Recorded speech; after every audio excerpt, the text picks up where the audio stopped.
है क्या कोई राजा अपना राजपाट जनता को सौंप सकता है? आप कहेंगे नहीं, लेकिन राजस्थान के सिरोही जिले में राजा अपना राजपाट 2 दिन के लिए रबारी जाति के लोगों को सौंप देते हैं। आज भी ये परंपरा कायम है। सिरोही में राजपाट सौंपने की परंपरा 2 दिन तक निभाई जाती है। परंपरा देवासियों को सौंपा जाता है राजपाट। सदियों पुरानी है ऐतिहासिक परंपरा। सिरोही में राजस्थानी रेवारी जाति के लोग जल झूलनी एकादशी पर एक ही तरह की वेशभूषा में इकट्ठे होते हैं, क्योंकि इस दिन इन्हें मिलता है राजपाट। दुनिया में इस तरह की ये अनोखी परंपरा है। राजे रजवाड़ों का दौर तो खत्म हो गया, न राजा रानी रहे और न ही उनका राजपाट। लेकिन माउंट आबू से 70 किलोमीटर दूर सिरोही में सदियों से चली आ रही है एक अजीबोगरीब परंपरा। आज भी चली आ रही है जल झूलनी ग्यारस, जिसे भगवान कृष्ण के जलवों के दिन के नाम से जाना जाता है। इस दिन सिरोही राजघराना अपना राजपाट 2 दिन के लिए रेवारी यानी देवासी जाति के लोगों को सौंप देता है। ये इनाम माउंट आबू को बचाने की एवज में देवासियों को दिया जाता है। अलाउद्दीन खिलजी ने जब सिरोही पर आक्रमण किया था, तब देवासी जाति के लोगों ने उन्हें खदेड़कर माउंट आबू से भगाया था और अलाउद्दीन खिलजी सिरोही को जीत पाने में नाकाम रहा था। उसी समय से सिरोही के तत्कालीन राजा ने ऐलान किया कि जल झूलनी ग्यारस के दिन देवासी जाति को 2 दिन के लिए राजपाट सौंप दिया जाएगा। तभी से ये परंपरा चली आ रही है। हमारे पहले समाज के लोगों ने अलाउद्दीन खिलजी, जिसमें मुगल साम्राज्य का राज था, उस समय हमारे समाज के लोगों ने उन्हें राजाओं को इसका सहयोग करके पराजित किया था।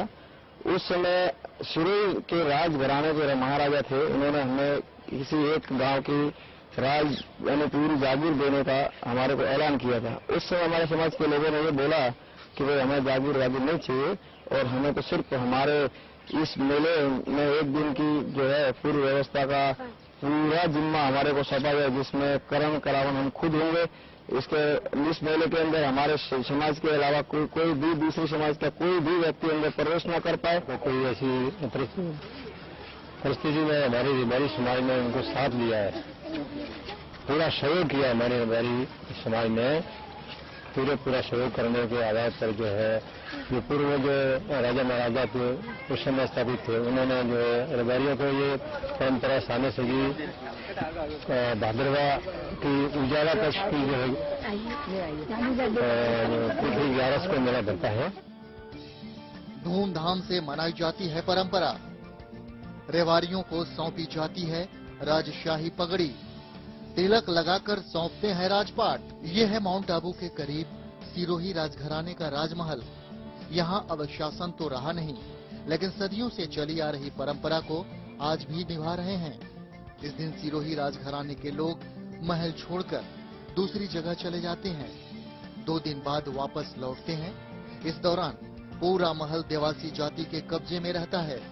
बाकायदा रीति रिवाज से राजशाही पगड़ी भी सौंपी जाती है। तिलक समारोह संपन्न होता है। यह उत्सव देव झूलनी एकादशी की दोपहर को सारा रबारी समाज हजारों की तादाद में सिरोही के राजमहल में एकत्रित होता है और वहां से सिरोही के एक राज मंदिर है, विष्णु मंदिर पद्मनाथ जी का, वहां से भगवान पद्मनाथ अथवा श्री कृष्ण की पालकी उठती है, जो सिरोही के राजा स्वयं अपने कंधों पर उठाते हैं और नंगे पांव वहां से पूरे प्रोसेशन में शहर के थ्रू होते हुए लाखेलाव तालाब पर जाते हैं, जो लगभग 550 वर्ष पुराना है। इस दिन राजमहल से शानदार शोभा यात्रा निकाली जाती है, जिसके मुख्य अतिथि सिरोही के पूर्व नरेश रघुवीर सिंह होते हैं, जो भगवान के डोले को कंधा देते हैं।